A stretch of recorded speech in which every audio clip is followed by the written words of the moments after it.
सभी साथियों को मेरा नमस्कार। Good morning everyone and welcome to today's Indian Express analysis. आज 5 अगस्त है। आइए शुरू करते हैं आज का इंडियन एक्सप्रेस एनालिसिस। पहले पेज पे जम्मू कश्मीर आर्टिकल 370 हटाया गया था, उसको लेके 5 वर्ष पूरे हो चुके हैं। उसको लेके आर्टिकल्स हैं। हम सीधे एडिटोरियल्स पे जाएंगे। आर्टिकल अच्छा पढ़ लीजिएगा। ओवरऑल दिल्ली में फिर से एक शेल्टर होम चर्चा में आया हुआ है, जहाँ पे डिस्क्रिपेंसीज पाई गई हैं और दिल्ली में हुई ओआरएन दुर्घटना के बाद फिर शेल्टर होम का नाम आना, एलजी साहब ने अपना एक्टिवनेस शुरू कर दिया है। अब वो जगह जगह पे जाके विज़िट कर रहे हैं। हालांकि ओआरएन वाले इंसिडेंट में अभी भी कुछ ऐसा ठोस नहीं मिला है।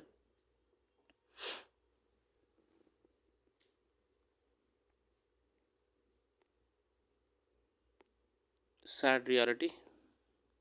Moving on to the editorials, the first editorial is regarding Kashmir abrogation article 370, written by Hasib Didrabu. Jammu Kashmir budget 24-25 just presented to the parliament provides a good occasion to take stock of the situation after the abrogation of the 70. The key driver of growth, the rate of public investment, has declined sharply to 6.43% from 9.75%.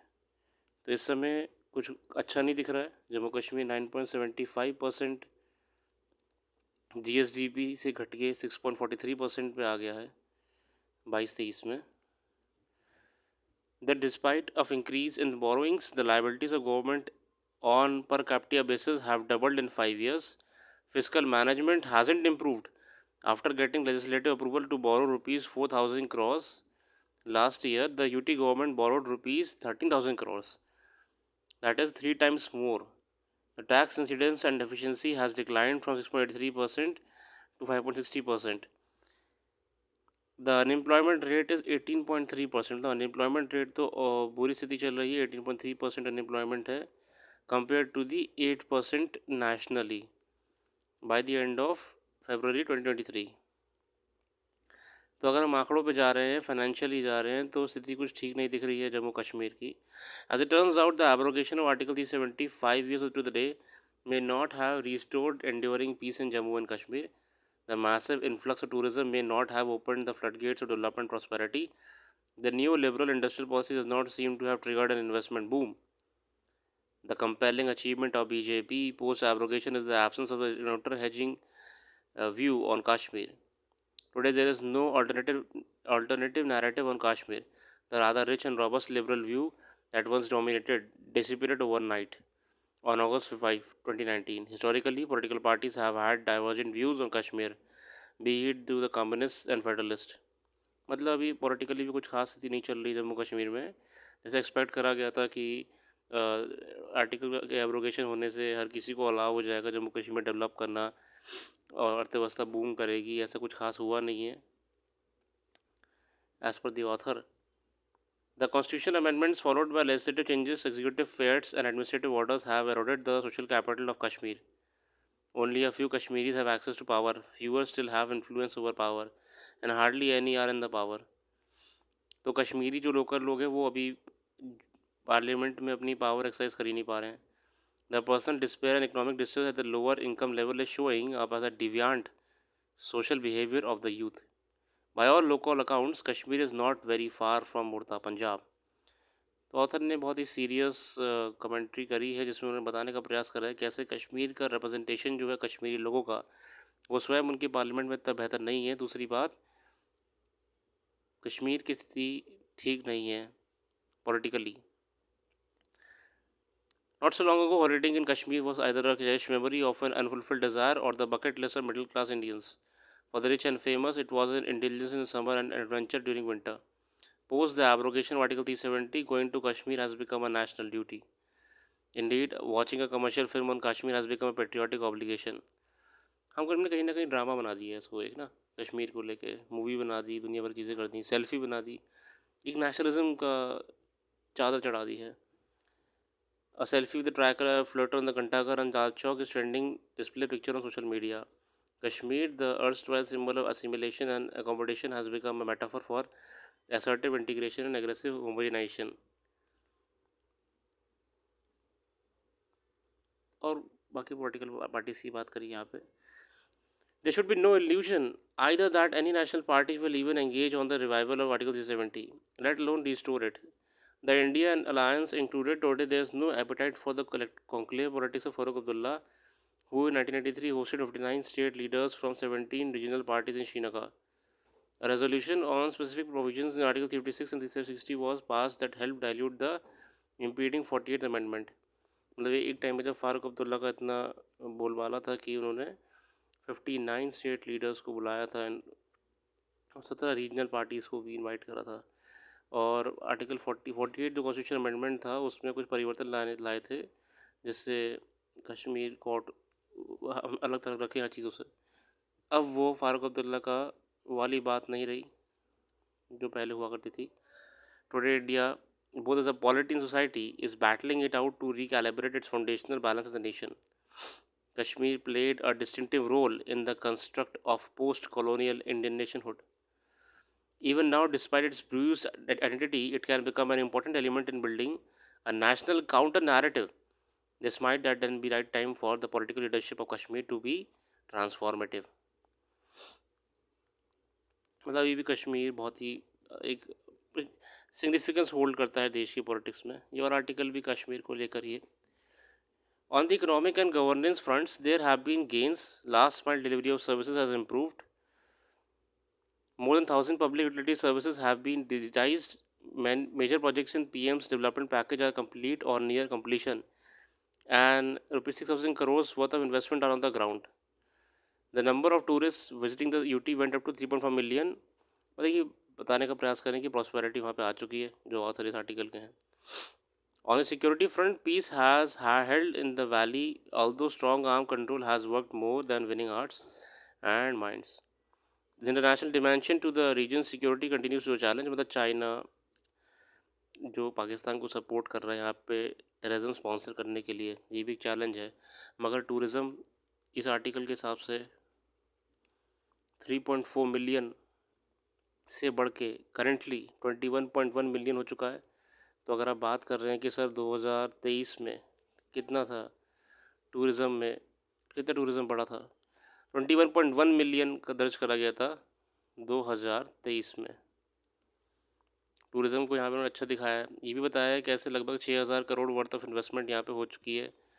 जैसा जैसा वादा करा गया था कि कश्मीर को बेहतर बनाएंगे, वो सब ठीक चल रहा है। बाकी डिप्लोमेटिकली यहाँ बात करिए चाइना के बारे में कि चाइना भी एक समस्या बना हुआ है कश्मीर में। पाकिस्तान को स्पॉन्सर करवा कर इन्फिल्ट्रेशन जो करा रहा है आतंकवादियों के द्वारा, ये थ्रेट आज भी है। Too often the security situation has been cited as roadblock to restoring the brotherhood.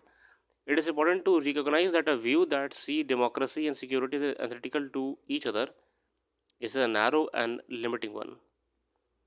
Undoubtedly, restoring statehood requires a calibrated approach, but it is a process that must begin with the elasticity with clear timelines. मतलब हर किसी का अपना अपना point है। अच्छा article है। Doctor Z, new software can extend specialist care for diabetics in undeserved areas. It does not lessen need for professionals. अच्छा यहाँ पे बेसिकली हम बात कर रहे हैं टेलीमेडिसिन के बारे में, बाकी जानेंगे आर्टिकल में। टेलीमेडिसिन की अगर हम बात करें, मतलब इन जनरल बात करें हम, तो टेलीमेडिसिन क्या होता है कि डॉक्टर आपका भले ही कहीं पे भी हो, वो with the help of electronic means of communication आपकी प्रॉब्लम को समझ सके, आपको हेल्प कर सके। टेलीमेडिसिन बहुत सारी कंट्रीज़ में प्रयास करा गया है और टेलीमेडिसिन कामयाब भी है। ठीक है, टेलीमेडिसिन के माध्यम से बहुत बड़े बड़े ऑपरेशंस पॉसिबल हो पा रहे हैं बिना उस रिमोट लोकेशन पे जाए। इवन चाइना में complicated operations are being done by a doctor who is sitting 500 kilometers away with the help of robotics and technology. आइए देखते हैं आर्टिकल कहना क्या चाह रहा है। During the pandemic, when lockdown made physical interaction with healthcare providers difficult,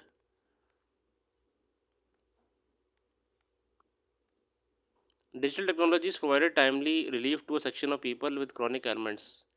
The emergency pushed healthcare professionals and policymakers to recognize the potency of medicine in managing diseases such as diabetes, in which constant doctor-patient management is particularly crucial. A digitally connected healthcare ecosystem, it is now recognized, can improve treatment outcomes. है ना? A software developed by doctors and technicians at AIMS New Delhi is a significant initiative in this. It can extend specialized diabetes consultation to primary health care centers in rural areas. मतलब software के माध्यम से वो ग्रामीण से ग्रामीण क्षेत्रों तक अपनी सेवाएं दे सकते हैं एम्स के doctor. Study suggested that India's diabetic burden, already the second highest in the world, is deplorable because close to 50% of patients in both rural and urban areas are unaware of the condition. मतलब आधे लोगों को तो पता ही नहीं था कि उन्हें डायबिटीज़ है भी. And much time is lost before arriving at diagnosis because general physicians at PSCs or small clinics cannot always join the dots between the diabetic symptoms. और ये सिम्टम इतनी देर लगती भी इसलिए क्योंकि जो इसके सिम्टम्स होते हैं वो PSC लेवल पे डॉक्टर्स जल्दी हाईलाइट नहीं कर पाते. तो ये जो प्रयास करा जा रहा है, अब प्रयास ये करा जा रहा है, प्रयास ये करा जा रहा है कि क्यों ना हम PSC लेवल से अगर मॉनिटरिंग करना शुरू कर दें. जो अपनी PHC है, अगर हम PHC लेवल से मॉनिटरिंग शुरू कर दें तो डायबिटीज़ के जो केसेस हैं उनका बर्डन बड़े अस्पतालों में, जो बड़े बड़े मल्टी स्पेशलिटी हॉस्पिटल्स हैं, एम्स है, शहरों के बड़े बड़े हॉस्पिटल्स हैं, उन पे कम पड़ेगा. जो डायबिटीज़ का बर्डन है वो कम पड़ेगा. इसीलिए एम्स ने PHC लेवल से ही मॉनिटरिंग करने का प्रयास करा है, जिसकी वजह से वो रूरल एरियाज़ में सिम्टम्स के हिसाब से पहले ही पता लगाने में हेल्प कर देंगे कि जो पेशेंट है उसको डायबिटीज़ है कि नहीं है. It's a long term solution, है ना.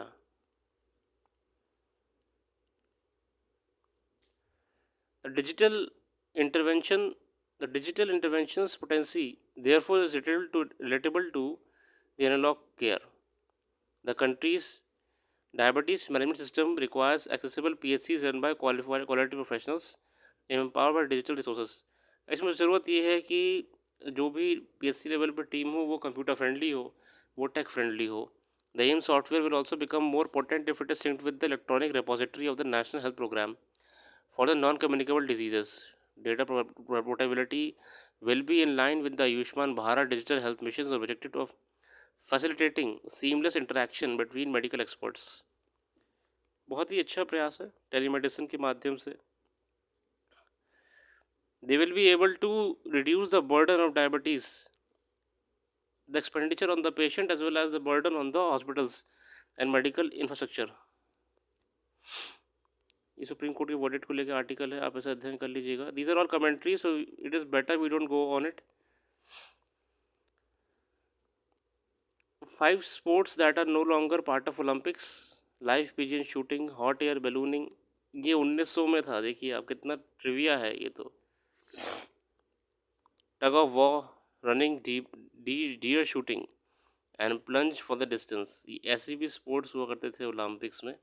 और tug of war, the evergreen tug of war, आज भी पसंद है लोगों को खेलना. ये tug of war took place at the 5 Olympic Games between 1900 to 1920. According to the rules, an 8-man team had to pull their opponent 6 feet to win. If either side failed to achieve this goal, judges would give the struggle of further 5 minutes and then to declare the team which had made the progress the winner. Tug of war तुम जानते ही हैं. तो ये अच्छा article था. इस पे आएंगे going after the weeds. Win-win technology push for the direct seeded rice and zero tillage wheat. A new non-GM herbicide tolerant technology. ये आर्टिकल है हरीश दामोदरन साहब द्वारा. ये बहुत बढ़िया आर्टिकल लिखते हैं एग्रीकल्चरल रिसर्च को लेकर. Cultivating rice using less water and not burning the leftover straw after harvesting and wheat without any ploughing and land preparation has been the holy grail for the agriculture scientists and the policy makers concerned over the ecological footprint of the two cereal grain crops. There has been some breakthrough with the breeding of varieties, hybrids, both in the public and private sectors that can tolerate the application of herbicide. है ना, ज़रूरत रही है हमेशा ना ऐसी variety हो जो कि हर्बिसाइड को टॉलरेट कर सके. Emulsifier to control weeds and grasses that affect the growth of crop plants by completing for nutrients, water and sunlight. जो कि देखिए जो आपकी वीड्स होते हैं और अननेसरी प्लांट्स आपके क्रॉप की तरफ उग रहे होते हैं उनको रोकना ज़रूरी है. वरना जो प्लांट को अपने अपने लिए फूड कंज्यूम कर रहा होता है, एनर्जी कंज्यूम कर रहा होता है, सनलाइट वगैरह, वो ये लोग मिसयूज़ करते हैं वीड्स वगैरह आपके, उस हिसाब से ग्रोथ नहीं हो पाती है. Then we have to then the farmer get motivated to sprinkle more and more herbicides, more weedicides to kill them, which in turn out to be harmful. जितने हर्बिसाइड्स और डालने पड़ते हैं क्रॉप को नॉर्मली अच्छे से उगाने के लिए, वो फिर फसल को नुकसान देते हैं. देखते हैं क्या कर रहे हैं आगे.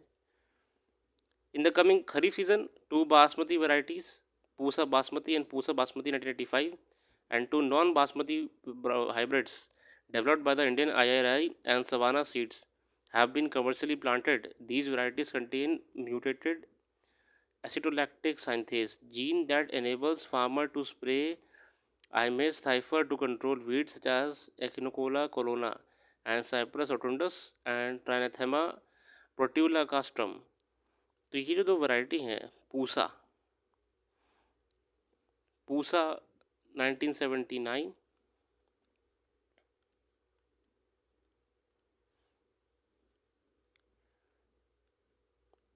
पूसा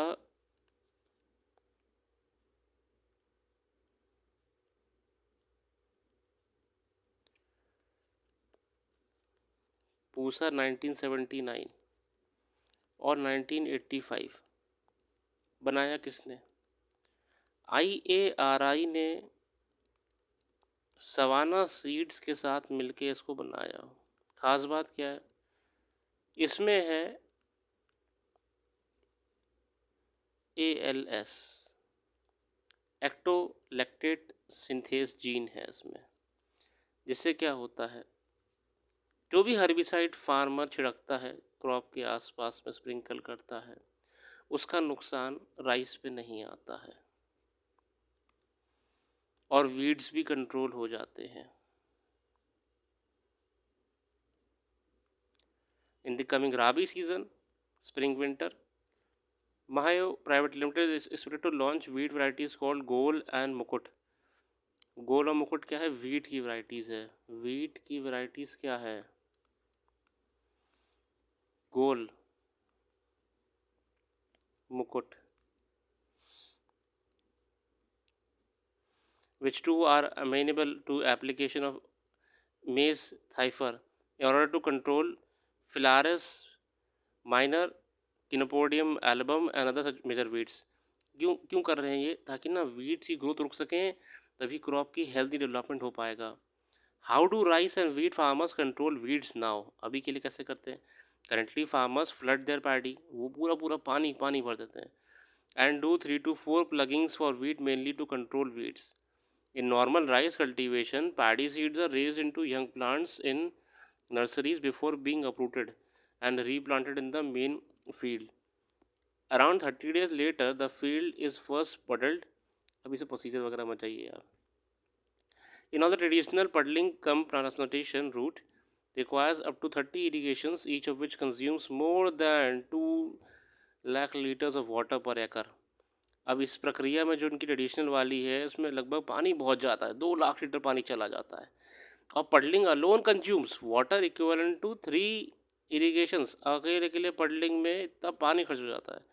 फिर इतना काम करने के लिए जो लेबर कॉस्ट है आपकी, वो तो अलग से जा ही रही है. मतलब आप देखिए किस चीज़ से ज़्यादा खर्चा हो रहा है. पहली बात तो वाटर कंजम्पशन बहुत बढ़ गया क्रॉप के लिए. उसके बाद यही काम जो बार बार होगा, 3 बार होगा, इसकी लेबर कॉस्ट भी तो बढ़ गई.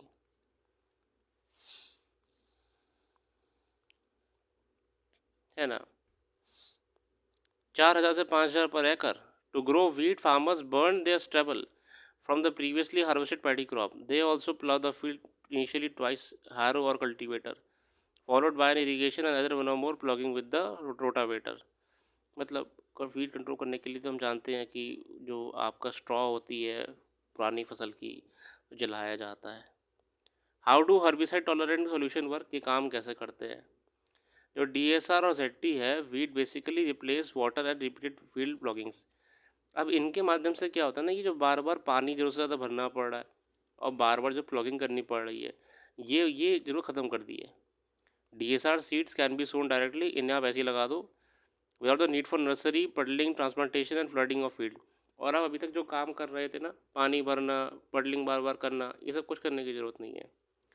Overall, there is roughly 30% saving of water apart from the labor cost of transplanting and weed management and fuel use for putting. पानी बच गया, लेबर कॉस्ट बच रही है आपकी, और जो फ्यूल खर्च हो रहा है ना मशीन वगैरह का, वो भी कम हो रहा है। Mahyco claims that free hit ZT technology makes it possible to sow wheat directly without burning the paddy stubble or even preparing the land. और इन्होंने ये भी बताया कि जो हमारी इस वैरायटी की खास बात ये है ना, आपको कोई भी पैडी स्ट्रॉ वगैरह जलाने की ज़रूरत नहीं है। आप इसे डायरेक्ट लगा दीजिए। आप जो ज़रूरत से ज़्यादा पानी खर्च करते हैं उसकी ज़रूरत नहीं है। 12 पडलिंग में लेबर कॉस्ट बच जाएगी आपकी। ये है hybrid technology, diverse technology feed seeds का फ़ायदा। Alternatively, they can use happy seeder without rotavator that only cuts and leaves the crop residue on the field. Either way, sowing is done with no tillage, saving cost and times. The अच्छा ये are the IMAX cipher tolerant rice and wheat hybrids variety genetically modified? अच्छा, आप लोग को इतना समझने का प्रयास करा ही होगा तो आपके माइंड में ये आ रहा होगा सर, जो कहानियाँ बता रहे हैं ये तो हमें जेनेटिकली मॉडिफाइड लग रहा है। क्योंकि GM जो क्रॉप्स होती हैं इन्हें हाई यील्डिंग बनाया जाता है, जिसके माध्यम से आपका क्रॉप को लंबे समय तक क्लाइमेटिक कंडीशन से भी बचाते हुए ग्रोथ करने के लिए बनाया जाता है। GM क्रॉप से क्या फ़ायदा होता है? GM क्रॉप का फ़ायदा ये होता है कि वो कम पानी लेते हैं, वीट कीट सबसे बचे रहते हैं, कम प्लॉगिंग करनी पड़ती है, कम केयर करनी पड़ती है, वगैरह वगैरह। सुनने में तो यही आ रहा है। तो क्या ये GM क्रॉप है? No, they just have an ALS gene that has undergone mutation. इसमें बस एक ALS जीन है जो कि म्यूटेट करा गया है। The gene is already present in rice and wheat. It is not introduce from soil bacteria और other unrelated species as it is the case with the Monsanto's Bollgard. ठीक है ना, जो मोनसाटो का बॉलगार्ड जो है, BT कॉटन है, ये सब GM को मॉडिफाइड क्रॉप्स है। मोनसाटो वर्ल्ड की बहुत बड़ी कंपनीज में से है जो कि GM क्रॉप्स का निर्माण करती है। मोनसाटो कंपनी ग्लोबल लेवल पे GM क्रॉप्स को बनाती है। ठीक है ना। ये GM क्रॉप क्यों नहीं है? क्योंकि इसमें सिर्फ ALS जीन एक डाला गया, म्यूटेट करा गया है। डाला भी नहीं गया, इसमें मौजूद होता है।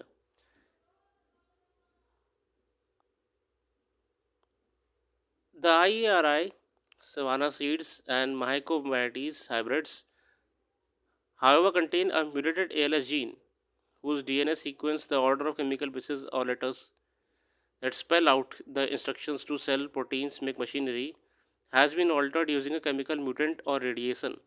As a result, the ALS enzyme no longer have binding sites or IMAX cipher and the amino acid synthesis isn't inhibited. Plants can now tolerate the herbicide. मतलब तकनीक के माध्यम से ऐसी इसमें खुरपेंच करी गई है कि हर्बिसाइड वगैरह का असर इस पर नहीं पड़ने वाला है। क्रॉप समय से उगेगी जो कि नेचुरल है। क्या कम हो गया है इससे? इससे वाटर कंजम्पशन कम हो जाएगा, फ्यूल एक्सपेंडिचर जो मशीन्स का होता है रोटावेटर वगैरह कम हो जाएगा, लेबर कॉस्ट आपकी कम हो जाएगी, वीड से हर्बिसाइड से नुकसान नहीं होने वाला है। क्या ये GM मॉडिफाइड क्रॉप है?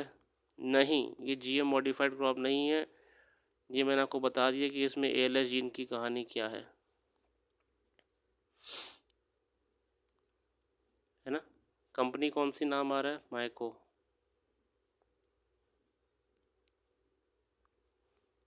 आगे बढ़ते हैं। आगे कुछ खास नहीं है। और अखबार का अध्ययन पूरा करिएगा, पूरा अखबार ज़रूरी होता है। हम सिर्फ कि क्विक एनालिसिस देके आपको ना ज़रूरी आर्टिकल तो उसका ओवरव्यू दे देते हैं, और ये ओवरव्यू है। मैं फिर भी कहता हूँ आर्टिकल पूरा खुद पढ़ना चाहिए, ठीक है। ज़रूरी है खुद से पढ़ाई करना। बाकी आज के लिए इतने रखते हैं। जो भी करंट अफेयर्स यहाँ पे मिस हो गई होगी क्षमा चाहते हैं। वेबसाइट पर डाल दी है, वेबसाइट का लिंक डिस्क्रिप्शन में मौजूद है। अपना कीमती समय देने के लिए बहुत बहुत धन्यवाद। आपका दिन शुभ हो।